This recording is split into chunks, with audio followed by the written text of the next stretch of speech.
China doesn't talk much. It doesn't make noise. Russia also does not make noise in the manner that Western Europe does.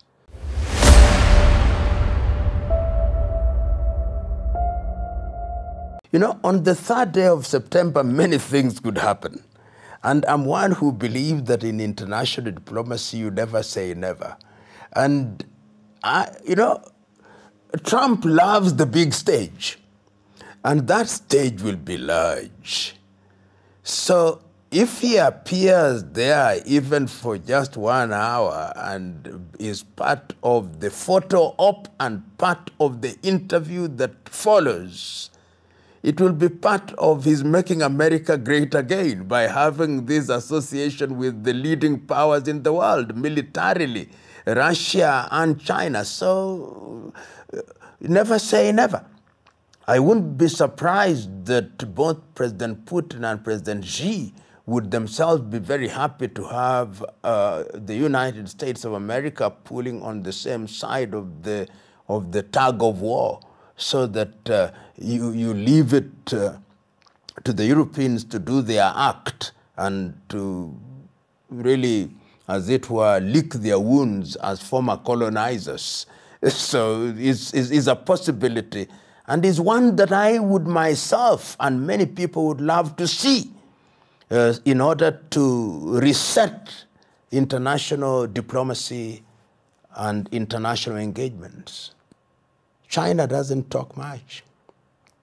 It doesn't make noise. Russia also does not make noise in the manner that Western Europe does.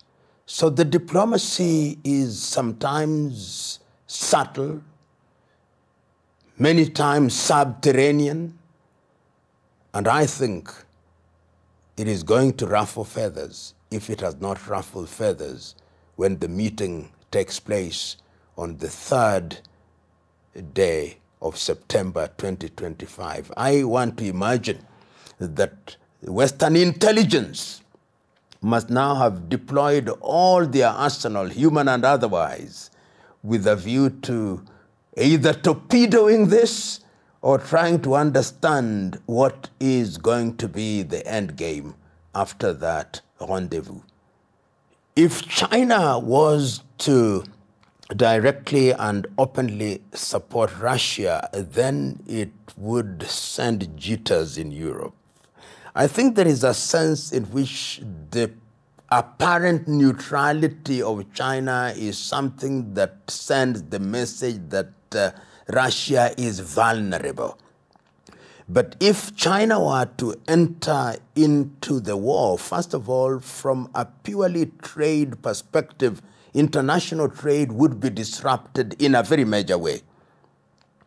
Because as I've already indicated, and as we all know, China is the factory of the world. Most of the European companies today are importing their goods from China. So China joining Russia and therefore saying goods are not flowing as they ought to be will have many implications at the domestic level and at the trade level, and economies will tank up. So I think it is a scenario that one does not want to imagine. Of course, as it is now, they always speculate that they think China is supporting Russia, but they have not come out explicitly to say we are now with Russia. And they have, of course, as you've seen on a number of occasions, tried to say diplomacy is the only avenue that is desirable. So it would be a game changer. And when I listen to the rhetoric of the United States as evident through President Trump, actually is indicative of what he wants to do. I don't want to engage in battle with Russia. One can always read that, but I may be misreading, but I suspect I'm reading right.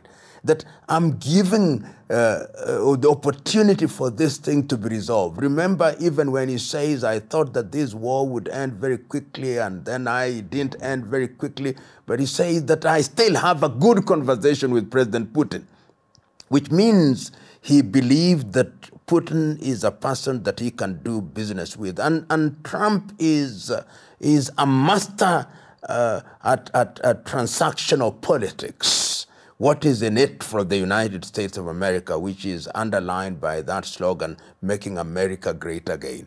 And if in his interpretation, making America great again is to abandon Europe to its own design, I am not sure that he will not do it.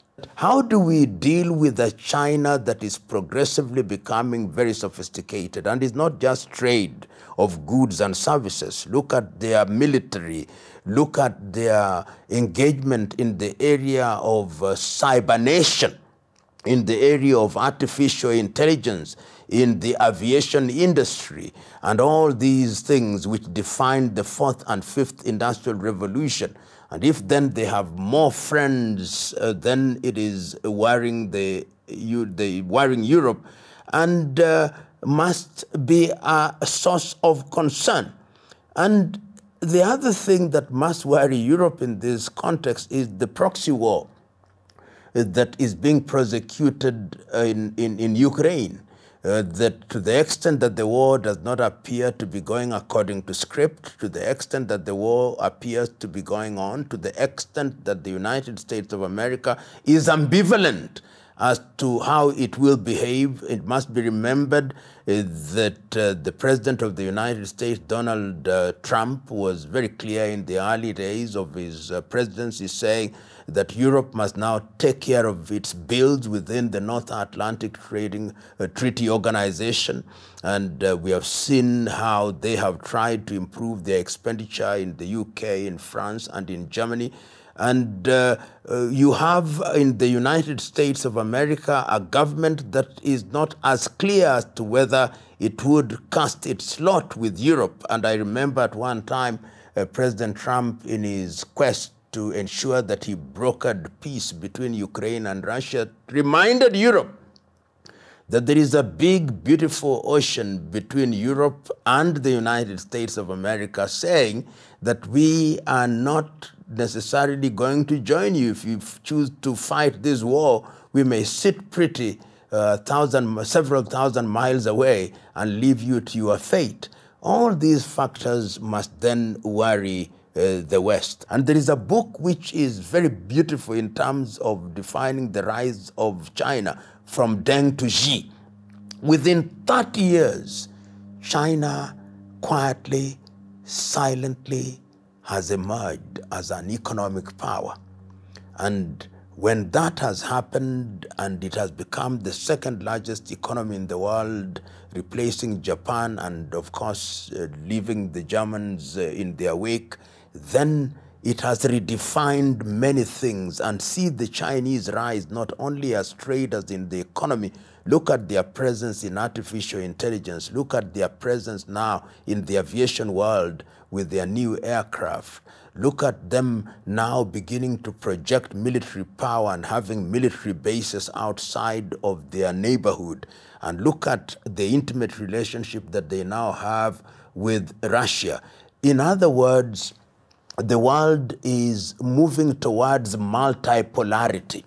And that multipolarity is one that has seen the weakening of Europe, so that Europe is losing her spheres of influence. European countries are losing their spheres of influence throughout the world, and they are desperate. And the Americans are also losing their grip in critical areas. See, with the coming into power of President Trump and the disbandment almost of the USID. So they are leaving room, and the vacuum that they are leaving is being occupied now. Occupied by the Chinese, occupied by the Russians, and even there are new pretenders in the bloc that are coming into these spaces from the Arab world. The Emiratis and the Qataris and even Turkey are coming into these spaces. So what I see is multipolarity, the emergence of BRICS, with Brazil being a dominant economy in South America. All these are redefining the world, and with the Trump's anti-immigration law, you can also see that even old friends are ruffled. Mexico and Canada are ruffled, and countries that would ordinarily just agree with the United States of America unquestioningly, such as Australia, you can see their prime minister very happy to meet the prime minister of China. So this multipolarity is, in my view, what is going to define the future of the world. It may be messy, but ultimately we'll pick the pieces when we are done with each other. I hold the view that the Russo-Chinese alliance is sending shivers, and I want to imagine that the diplomatic fronts are being worked, metaphorically speaking, on a daily basis. But as we have learned during the short term of the second coming of the presidency of President Trump, the only predictable thing about Trump is unpredictability. He does not say what he is going to do, whether it will be another tariff regime, whether it will be a new sanction regime, whether it will be supplying long-range missiles to Ukraine, whether it will be supplying more Patriot missiles to Ukraine, whether it is going to be more sanctions on the officials from Russia. Nobody knows, and anybody who pretends to know is swimming into the shark-infested waters of speculation. But that does not stop us from building scenarios.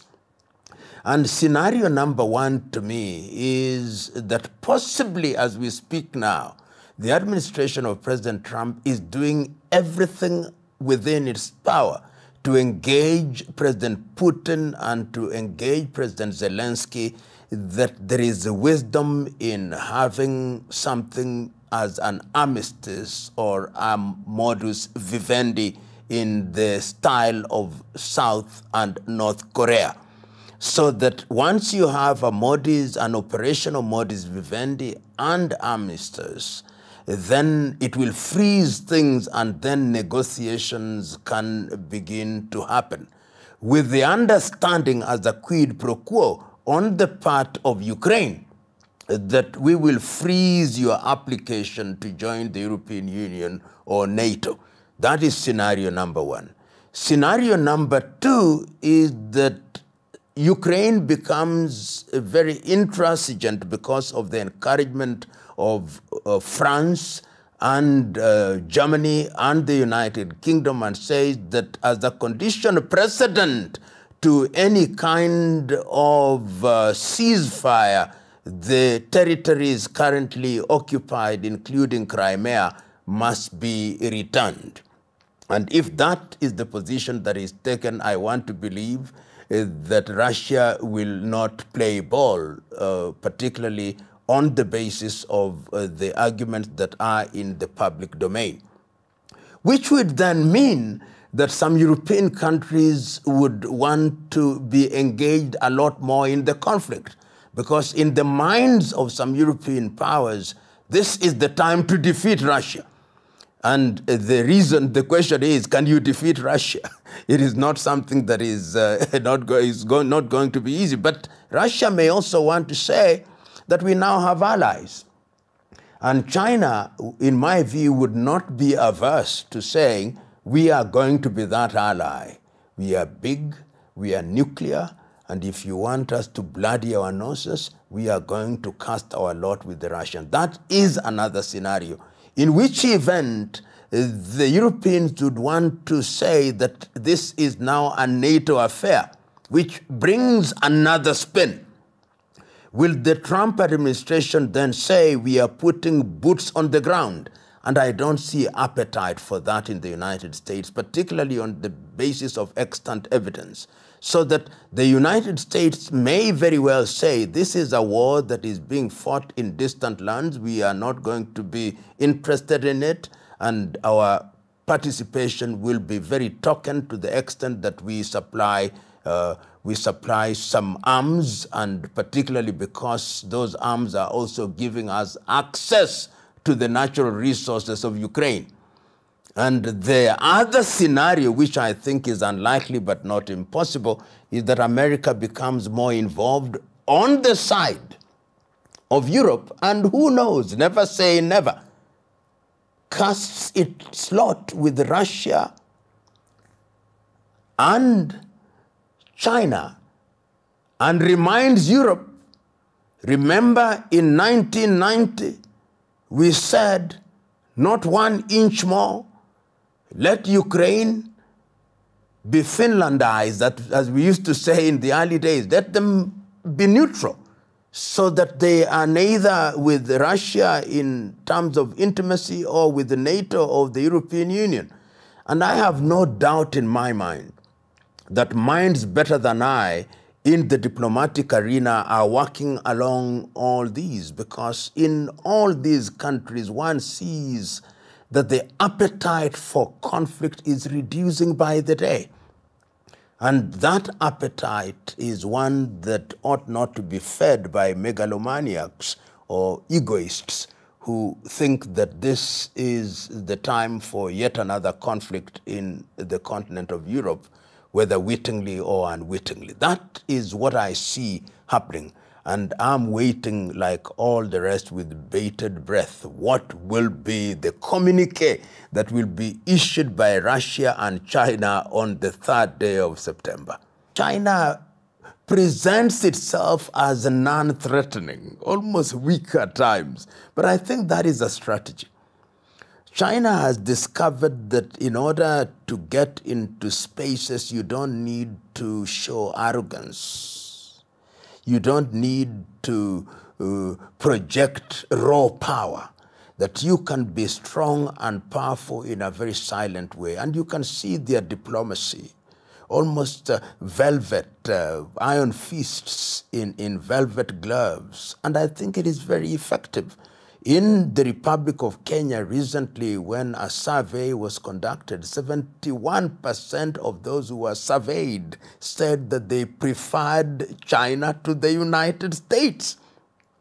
And how are they projecting this? By being involved in things that touch people's daily lives. They are involved in infrastructure development. They are involved in offering scholarship for people to go and learn in China. They are opening Confucius Institutes in major universities of Africa at a time when the Americans are withdrawing their support through USAID, and the Europeans are following suit. But by reduction of what they call aid, the Chinese are coming. They are saying, we are not even giving you aid. You are just good friends and brothers. Of course, that is not always true, that they are giving it for nothing. There is something in it for them.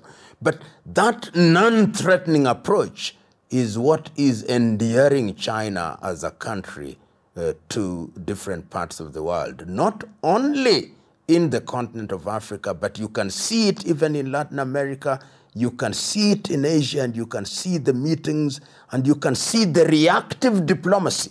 When you see the Americans reacting and having meetings with the Japanese, having meetings with the South Koreans, having meetings with the Filipinos, it is in reaction to the soft diplomacy of the Chinese, which has seen them engage with different parts of people in that neighborhood in the Pacific region. You saw only recently the meeting with the Chinese with the Australians. So it's interesting. There are too many moving parts in this machine called the world, and one can only wait and see, even as the parts continue to move, sometimes in an apparently uncoordinated manner, but coordinated nevertheless.